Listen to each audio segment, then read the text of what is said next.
Hey everyone, welcome to class. Thanks for joining. Um, Today I'm going to give you some work to do in breakout rooms to kind of go over what we discussed during Monday's class, dealing with, excuse me, sale of partnership interests, operating distributions. So determining, potential gain or loss on that disposition of partnership interests, the character of that gain or loss, and how it affects basis, both inside and outside basis for the selling partner and the partnership, especially if there's assets changing hands there. So just kind of a quick review. That's kind of what I want to do today, more application work. So we have, how many students we have? We have a few today. It's dwindling down. I guess it's near the end of the semester, but that's quite fine. So I'll probably split you up into two um, breakout rooms to work on these problems. So let me make sure everyone has capability to share their screen.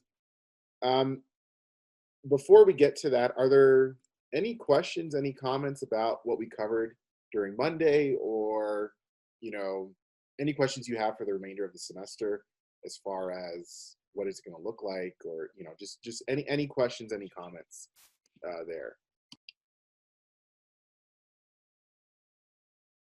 Okay. Um, all right. So a few joined during that, which is perfectly fine. So let me create the breakout rooms here. I'm gonna make two rooms. So the first problem that I want you to work on is problem 35 in your text. So let me share my screen before we get to that. So problem 35, everyone hopefully can see it there. Again, this is in your book. Marco, Jacqueline, and Carrie formed Daxing Partnership, a calendar year entity, by contributing cash 10 years ago. Each partner owns an equal interest in the partnership and has an outside basis in his or her partnership interest of 104,000. On January 1 of the current year, Marco sells his partnership interest to Ryan for a cash payment of 137,000. The partnership has the following assets and no liabilities as of the sale date. So there's no liabilities there. Remember, if you're seeing a setup like this, something that should immediately pop into your mind is, are there any hot assets? And remember, hot assets are inventory, unrealized receivables, and non-capital assets. So essentially what isn't a hot asset is cash and section 1231 assets. So capital assets like a building or land or something like that. Anything else, potentially a hot asset there. So we see the information there. The equipment was purchased for 240,000. The partnership has taken 60,000 of depreciation, so potential recapture there.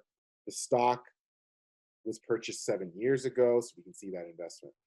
So part A asks you to determine what are the hot assets, section 751A for this sale. What is Marco's gain or loss on the sale of partnership interests? What is the character of that gain or loss, if there is a gain or loss? And then what are Ryan's inside and outside bases in the partnership on the date of sale? So let me open up the rooms. I think everyone has been assigned. So, and then I will have, um, and then one of the groups, so we're going to do multiple problems. So each group is going to get a chance, and I'm sure you're chomping at the bit here to present your solution to the rest of class. Um, so, so obviously try to get it right. Um, how much time do you think you need for this question? I'm just curious. Is 15 minutes enough? Is that too much? Is anyone listening? I hope I so. think that sounds about right. That's okay. Joe, you're the authority. So if it's wrong, I'm going to pin it. I'm going to blame you, and if it's right, I'm going to give myself the credit for that. So Sounds good. yeah. So let's say so it's 5:05 right now. So at 5:20, um, we will reconvene. I'll be here if you have questions. Obviously, hopefully you're able to share your screen or anything like that. So feel free to start working on it now, and then if you have questions, obviously feel free to get out of the room or to contact me.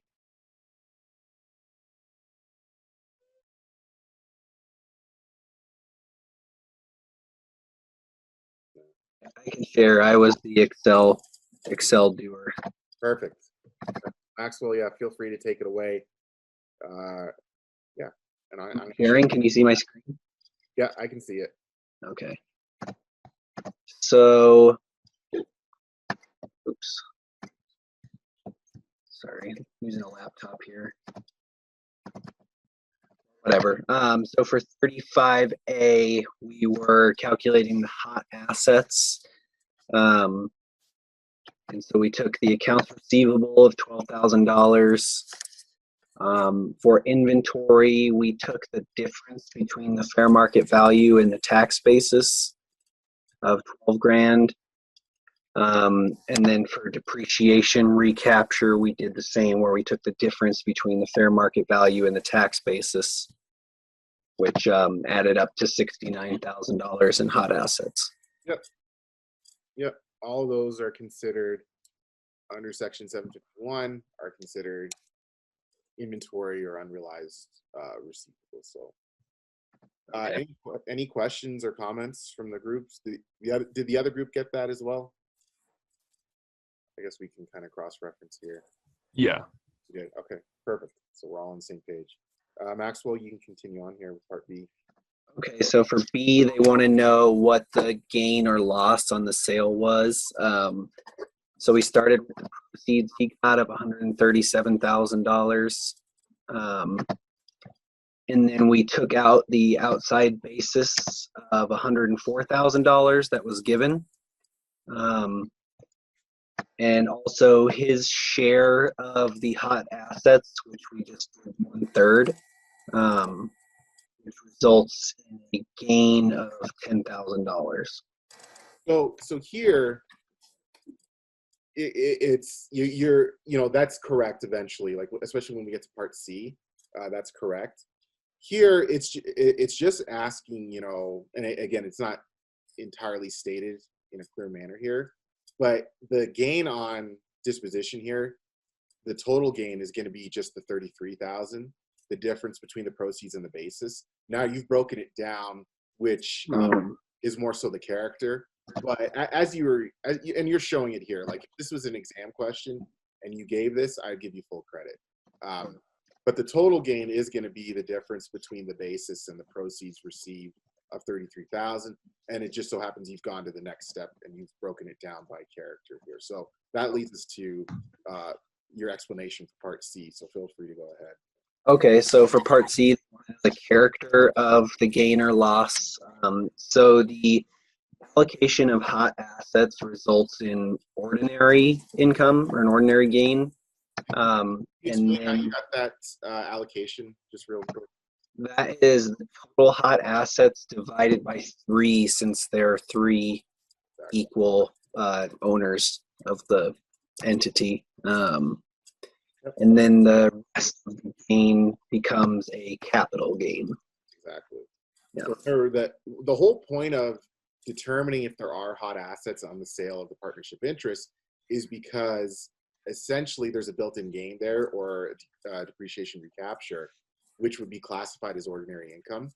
So from the selling partner's perspective, their share of those hot assets, in this case 23,000, that's going to recharacterize that total gain of 33,000. It's going to recharacterize 23,000 of it as ordinary income as opposed to capital gain income. And then the excess, the remainder, like you have it there, the 10,000, that is going to be characterized as capital gain. Got it. So for D, they want to know, I forget his name, but the guy who purchased it, what his inside and outside basis is in the company. And we had decided that at the time of purchase, they would be the same, and that they would be basically just the amount he paid of $137,000. Yep. No change there. So, good job. Questions, comments on this one? So why was the outside basis the same as the inside basis in this situation? Because that's what Ryan paid for the interest. Since Ryan, there's no change to Ryan's basis just because of the sale of Marco's ownership interest. So isn't his inside basis the same as Marcos's inside basis? His inside basis, yes, is equal before the sale, which would be that 104,000. And then Okay. his inside basis would be the 137. Okay. I think I misunderstood. Okay. Yeah, Thank you. Yeah, no problem. So just to kind of reiterate from Monday, just because there's a sale of a partnership interest, that's not going to change the partnership's basis in any of the assets that they have within the partnership. So that's why their inside basis remains the same. And in this case, since Ryan isn't selling anything, his outside basis remains the same as well. Good question. Other questions? So, is there ever a time where, like, when Ryan would have an inside basis that was or what situation would the sale occur where Marco's, like, if they had a loss or something along those lines, where the outside basis for the buyer didn't equal the proceeds of the sale? Does that make sense?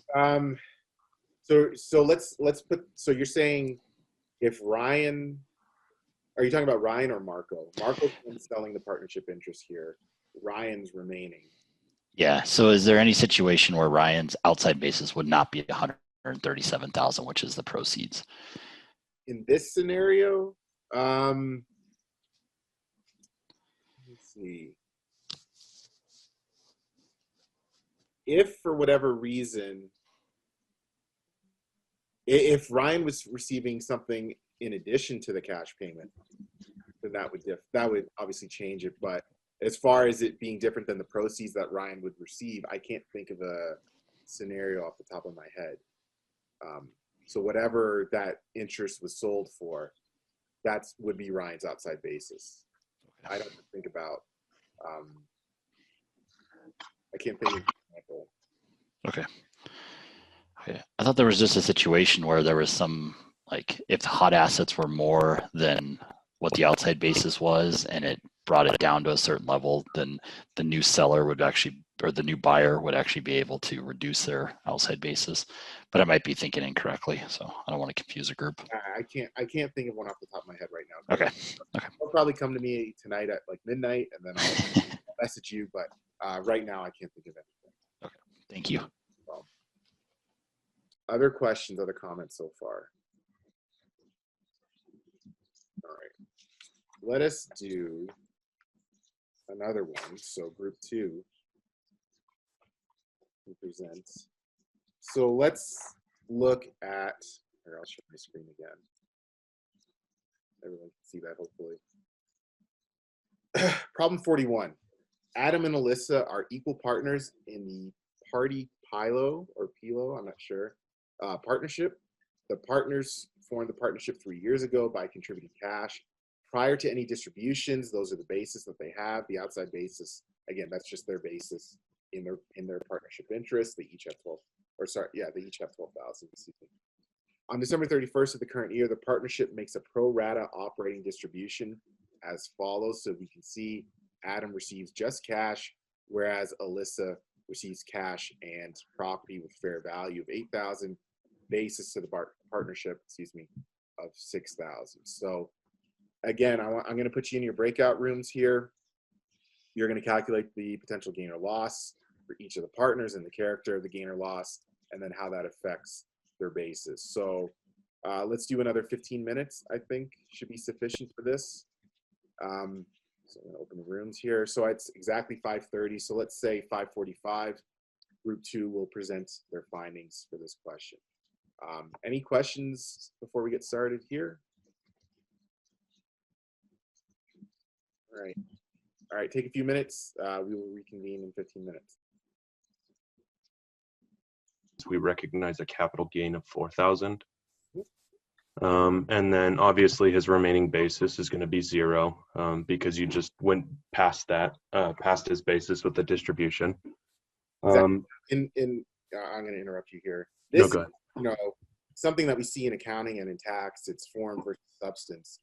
The form says that this distribution of cash is an operating distribution. So from a form standpoint, they want to structure it, or they're argue that it's like, you know, in compensation or periodic payment to who's Adam. But from a substance standpoint, since he received more than his actual investment, from an economic substance standpoint, this is as if Adam sold his partnership interests for 16,000, hence the capital gain of 4,000 there. And as they said in Part B, what is Adam's remaining basis? It'd be zero, just because essentially this is similar to a liquidating distribution as opposed to an operating. But all right, Joe, keep going. And then it's Part C is what is the amount and character of Alyssa's recognized gain or loss, which is zero because she is receiving property in this situation, so that gets tacked onto the basis of the property within this distribution. So she recognizes no gain or loss. And then moving on to Part D, what is Alyssa's basis in the distributed asset? You have your basis before the distribution. We have a cash distribution of 8,000, which brings our distribution after the cash or the basis after the cash distribution to 4,000. And since the property can't go property distribution can't decrease her basis to the negative, you have to decrease it to zero, which means the basis in the property is the 4,000 left that she has in her basis. Exactly. You know, you could think of it like her basis is now being split up between the cash she received and the property that's left over. She had original basis of 12,000, like you have here. Now, 8,000 of that is allocated to the cash she received. The remaining 4, like you said, is now allocated to the property there. Ooh, sorry to interrupt. Could you explain the process on C? I came up with a different answer, and I'm curious how that zero came into being. Well, what did you have? I'm just curious. Maybe We had come to a $2,000 gain, taking the cash plus the $6,000 basis in the property of being a $14,000 distribution, and the outside basis being $12,000. in this case, because neither of the items that she received, it was Alyssa, right? Yeah. Neither of the items she received was above her basis of 12. That's why the gain or loss, there is none. There is no gain or loss on this. It's just that 2,000 that you calculated, because realistically, if the property has, so if we go to part E here, they're talking about the basis in the assets after the distribution. Realistic, you know, without looking at her basis, she would just have a carryover basis in that property. The inside basis was 6,000. Generally speaking, she would normally have a $6,000 basis. But that being said, she didn't have enough basis, outside basis. So that 2,000 that you calculated in part C, it reduces her basis in the property that she holds from 6 to 4. And again, think of the wherewithal to pay concept here.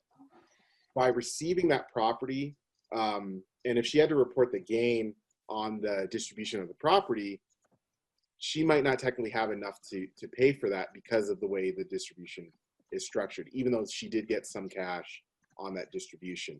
So to alleviate that issue, to encourage a freer flow of capital between partnership and partner, what happens is that $2,000 gain essentially is deferred. You know, it's not technically deferred, but from an economic substance standpoint, it is deferred, and it reduces her basis in the property from 6 to now 4.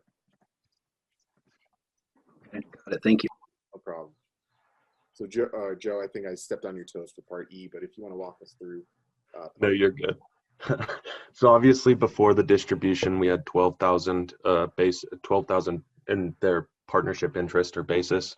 And then obviously we have to decrease that by our cash distribution, and then also decrease that by our basis in our property, which is now 4,000. And then Alyssa's basis after the distribution is 0. And what also happens here, let's say she were to sell that property. She has basis of 4,000. Fair market value on the date of distribution was 8.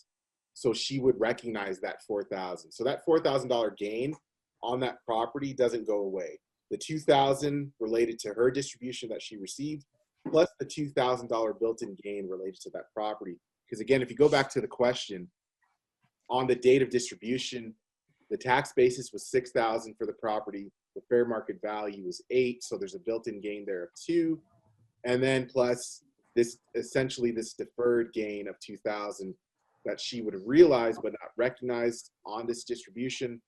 Now, if she were to sell that property on this day, that total of 4,000 in gain would be recognized. So it doesn't disappear or anything like that. It's simply just deferred until disposition of that property. Good job. Good job, teams. Questions, comments there? Questions, comments on chapter 10 so far? I think we'll probably call it a day there. Questions on anything for the remainder of the semester?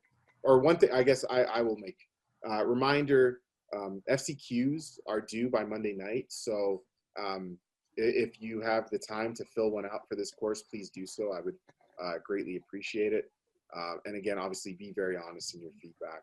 I'll never know who filled out what. So if you've hated me all semester long, this is your chance to passive aggressively get back at me through a negative FCQ. If you've liked the course or things that you've liked, things you didn't like, please feel free to put those in your FCQ. So those are due by Monday night. I'll post an announcement probably on Friday just to remind you to fill that out. Hopefully you've been notified about that. But any questions, any comments? I guess we have 1 week left of classes and then exam. I got one for you. The quizzes and discussion posts, are those going to be due? By the end of the semester. So, and also for those that weren't here Monday, I've canceled chapter 11. So you don't have to do the discussion post for it or the assessment for it. I'm just going to give you full credit for that. So don't worry about doing that. And if you've already done it, my apologies there, but you did some extra work. So it's never a bad thing, or most of the time it's not a bad thing, I guess. Other questions, other comments?